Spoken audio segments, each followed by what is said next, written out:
నమస్కారం, welcome to NSN news. నేను మీ బాలు సిరినేని.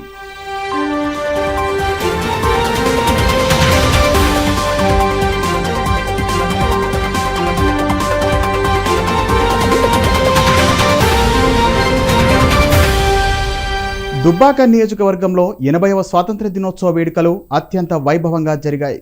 స్థానిక శాసనసభ్యులు కొత్త ప్రభాకర్ రెడ్డి నియోజకవర్గంలోని పలు ప్రభుత్వ ప్రజా కార్యాలయాల్లో జాతీయ పతాకాన్ని ఆవిష్కరించారు. దేశ స్వాతంత్ర్యం కోసం ప్రాణాలర్పించిన అమరవీరుల త్యాగాలను స్మరించుకుంటూ నియోజకవర్గ ప్రజలకు స్వాతంత్ర దినోత్సవ శుభాకాంక్షలు తెలియజేశారు. దుబ్బాక నియోజకవర్గ వ్యాప్తంగా 80వ భారత స్వాతంత్ర దినోత్సవ సంబరాలు ఘనంగా నిర్వహించారు. స్థానిక ఎమ్మెల్యే కొత్త ప్రభాకర్ రెడ్డి ముఖ్య అతిథిగా హాజరై పలు కార్యాలయాల్లో త్రివర్ణ పతాకాన్ని ఆవిష్కరించారు. ముందుగా బీఆర్ఎస్ పార్టీ కార్యాలయం మరియు ఎమ్మెల్యే క్యాంపు కార్యాలయంలో జాతీయ జెండాను ఎగురవేసిన ఎమ్మెల్యే అనంతరం మున్సిపల్ కార్యాలయం, ఎంపీడీఓ కార్యాలయం, ఐసీడీఎస్ ఆఫీస్, ప్రభుత్వ ఆసుపత్రి ప్రాంగణాలలో జెండా ఆవిష్కరణ కార్యక్రమాల్లో పాల్గొన్నారు. స్థానిక చేనేత భవన్తో పాటు గాంధీ విగ్రహం వద్ద మహాత్మునికి విగ్రహానికి పూలమాలలు వేసి ఘనంగా నివాళులర్పించారు. దేశ సమగ్రతను, ప్రజాస్వామ్య విలువలను కాపాడుకుంటూ జాతి నిర్మాణంలో ప్రతి ఒక్కరూ భాగస్వాములు కావాలని ఈ సందర్భంగా ఎమ్మెల్యే కొత్త ప్రభాకర్ రెడ్డి పిలుపునిచ్చారు. ఈ వేడుకల్లో స్థానిక ప్రజాప్రతినిధులు, వివిధ శాఖల అధికారులు, పార్టీ శ్రేణులు మరియు ప్రజలు పెద్ద సంఖ్యలో పాల్గొన్నారు.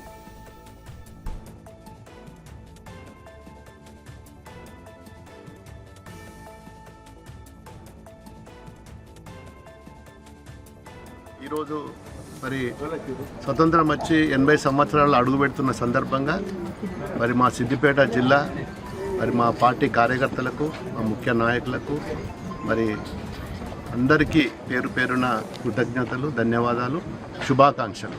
మరి ముఖ్యంగా మరి ఈ జిల్లాను కానీ తెలంగాణను కానీ పూర్తిగా మరి వెనుకకు నెట్టి మరి వ్యసనాలకు లోబడి రకరకాల జిమ్మిక్కులు చేసి ఏదో డైవర్షన్ చేసి మరి ఈరోజు మంత్రులు కానీ మరి ఇప్పుడున్న ప్రభుత్వంలో ఉన్న ముఖ్య నాయకులు కానీ ముఖ్యమంత్రి కానీ పూర్తిగా మరి ఈ జిల్లాను విస్మరించి మరి ఈ ప్రాంతాన్ని విస్మరించి మరి గాలిలా కత్తి దింపినట్టుగా మరి ఈరోజు ప్రజాస్వామ్యకు విరుద్ధంగా ఈరోజు మరి నిధులే కానీ అన్ని రంగాలలో కూడా మరి వెనుకకు మళ్ళీ 10 ఏళ్ళు వెనుకకు పోయే విధంగా ఇప్పుడు ఈ ప్రభుత్వాలు మరి చేయడం నిజంగా కూడా బాధాకరం.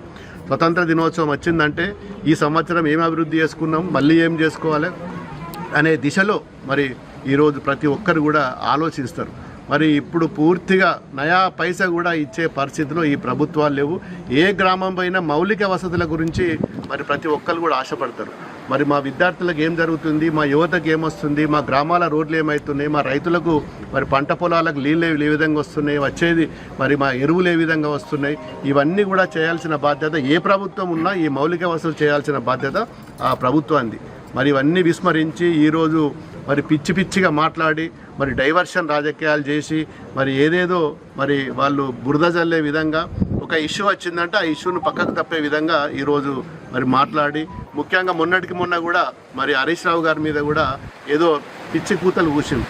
మరి ఏదో దుర్భరమైన మాటలు మాట్లాడి మరి వాళ్ళు ఏదో పూజలు చేస్తుందని రకరకాలుగా మాట్లాడి ఇవన్నిటిని ఎందుకోసం అంటే ఈరోజు అభివృద్ధిని పక్కకు నెట్టడానికి, అభివృద్ధిని అడుగుతుండ్రు కదా, ప్రశ్నిస్తున్నారు కదా, ఈ ప్రశ్నించే గొంతును పిసకడానికి మరి ఈ దుర్భరమైన భాష, ఈ దుర్భరమైన ఆలోచనలు రావడం నిజంగా కూడా మరి తెలంగాణ సమాజం సహించది.